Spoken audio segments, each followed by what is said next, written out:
Assalamualaikum warahmatullahi wabarakatuh. Salam sejahtera untuk kita semuanya. Sahabat channel Pintar Catur yang berbahagia, pada kesempatan ini kita berjumpa lagi dalam episode yang kelima. Kita masih melanjutkan yang episode keempat kemarin, yaitu cara mematikan raja dengan cepat. Nah, ini adalah bagian yang kedua dari pokok bahasan di episode yang keempat. Sahabat channel Pintar Catur, kita akan segera mulai, di mana pokok bahasan ini adalah bagaimana kita memahami posisi raja lawan dan kita berusaha menekannya atau menggiringnya ke peta yang ketika kita sekap atau kita cek, raja tersebut tidak bisa bergerak lagi.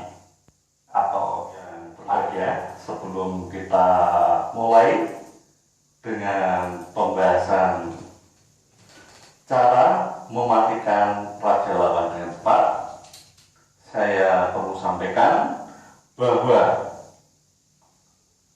kemarin ada yang menanyakan lewat chat WA, Japri, menanyakan kok ada yang disebut sebagai perwira berat. Nah, ini perlu saya sampaikan bahwa di dalam permainan catur itu ada dua catur yang disebut sebagai perwira berat, yaitu menteri dan benteng. Nah, kalau bicara mengenai nilai atau kualitas, maka menteri ini nilainya 9. Menteri nilainya 9, kemudian benteng 5. Kemudian disusul gajah dan kuda. Gajah dan kuda itu nilainya sama, yaitu 3. Jadi gajah dan kuda itu sejajar, disebut sebagai perwira ringan, perwira ringan. Nah, kemudian bukan disebut sebagai perwira, tapi bidak, sering juga disebut pion, prajurit, itu nilainya 1. Nah, masing-masing buah catur ini mempunyai peran yang berbeda ketika dalam usaha mematikan raja lawan. Sebagai patokan,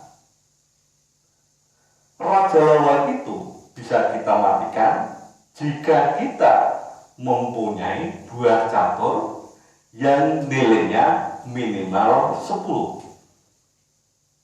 Saya contohkan bahwa menteri nilainya 9 tidak bisa membunuh sendirian.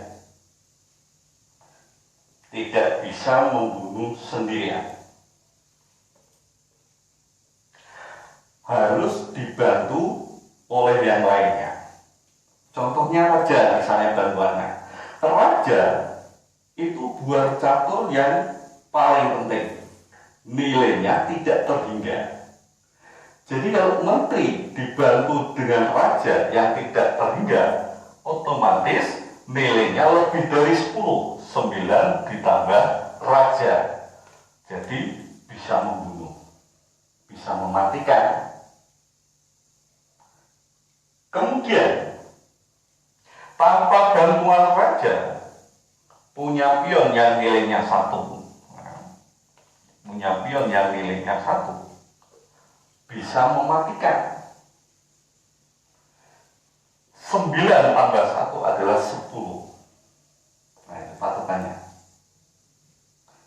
Kemudian benteng 1 tidak bisa membunuh, benteng nilainya 5. Kalau kita punya benteng 2 tanpa bantuan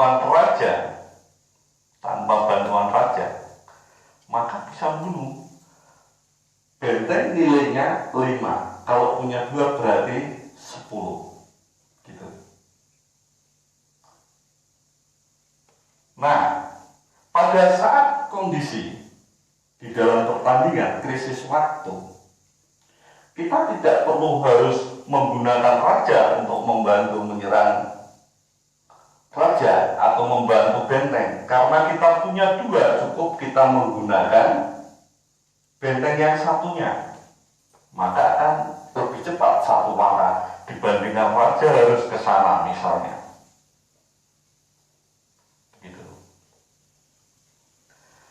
Kemudian peran, misalnya 5 ditambah peran gajah 1.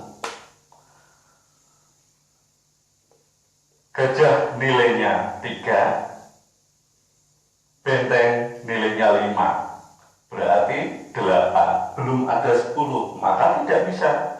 Kalau kita mengusahakan mematikan raja lawan tersebut, maka tidak bisa. Jadi harus butuh bantuan raja kalau kita misalnya punya 3 buah ini. Kemanapun akan selalu lepas kalau kita memaksakan. Tidak bisa. Maka butuh bantuan raja baru bisa mati. Kalau kita punya satu lagi, misalnya kuda nilainya 3, gajah nilainya 3, benteng nilainya 5, berarti 6 tambah 5 11. Jadi sudah memenuhi syarat untuk bisa mematikan raja lawan. Berarti bisa tanpa bantuan raja. Kalau kita melihat posisinya, perlu dipahami sebelum kita mematikan, ya, perlu dipahami. Jadi posisi seperti ini. Nah, jika posisinya seperti ini, raja akan mati jika disekat, karena tidak bisa lewat. Nah, upayanya untuk menggiring, ya, misalnya dari sini, ya, kita upayakan dengan cara magar tadi, memagar, misalnya di sini. Ya. Ini posisi, ya, posisi sudah seperti ini. Ini berarti tidak bisa lewat. Kita sekat tanpa menggunakan raja. Kalau menggunakan raja terlalu lama kesananya, maka otomatis akan mundur. Maka peran gajah membatasi ruang gerak, ya, tidak bisa terlalu jauh ke peta yang lain. Nah, raja hanya bisa melangkah satu, ya, bisa ke sini atau ke sini. Misalnya ke sini. Nah, sekarang adalah peran dari kuda. Tadi posisinya kita sudah tahu, ya. Posisinya supaya raja itu emat, ya, kita harus posisinya di sini, membatasi 3 itu. Kita usahakan bahwa kuda menempati peta hitam ini, yaitu peta G5. Ini, ya, baris kelima dan lajur G. Nah, caranya itu menggunakan manuver, ya, manuver kuda tidak bisa langsung ke sini. Jadi, misalnya ke belakang dulu. Kalau ke sini bagaimana? Ke sini, misalnya ini ke E6. Maka raja ini tidak bisa bergerak. Ke sini terancam oleh gajah. Ke sini juga E8 terancam kuda. Maka remis, tidak disekat. Tidak disekat, tapi tidak bisa berjalan, maka terjadi pak dan remis. Makanya kita tidak perlu lewat jalur E6 ini, tetapi kita lewat H3. Nah, selanjutnya langkah, misalnya langkahnya raja ke E8, maka kita tetap ke sini. Nah, kita tetap G5,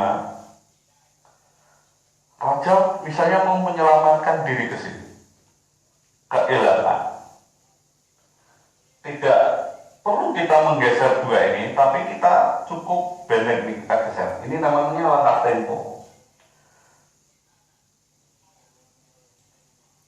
Raja tidak bisa melangkah ke ini D8, hanya bisa menggeser ke F8, karena kalau ke D8 terancam oleh gajah.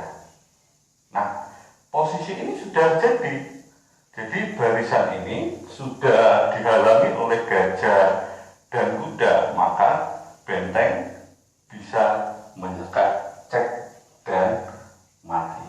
Begitu. Nah, ini sekarang kita ganti. Bagaimana kalau menggunakan yang lainnya? Kuda kita ganti dengan gajah. Nah, berarti kita punya gajah dua.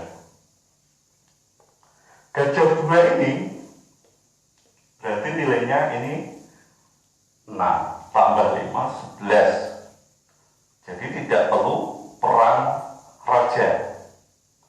Nah, upaya kita untuk mematikannya dengan cara menggiring. Menggiring misalnya ke sana. Boleh. Nah, menggiring ke sana. Tidak bisa lewat sini ya. Di barisan juga tidak, maka bergeser ke F8. Nah, supaya raja itu ke arah sana ya, dihalangi lagi barisan E, maka geser lagi, dihalangi lagi barisan ini, geser lagi. Nah, ini pada saat raja bergerak ke halaman ya, ke pojok ini halaman, maka kita gunakan langkah tempo atau langkah selipan. Jadi jangan langsung ke sini ya, ke peta D5, nanti terjadi remis. Maka kita gunakan langkah selipan. Maka raja harus bergerak, raja hitam harus bergerak ke sini. Setelah itu baru kita sekat. Raja akan bergeser ke pojok lagi karena di sini terhalang oleh gajah, ya. Maka baru kita sekat pakai gajah yang satunya dan raja hitam tersebut mati. Demikian untuk pembahasan episode yang kelima, bagian yang kedua ini. Nanti kita teruskan di episode yang ke-6. Selamat belajar. Assalamualaikum warahmatullahi wabarakatuh.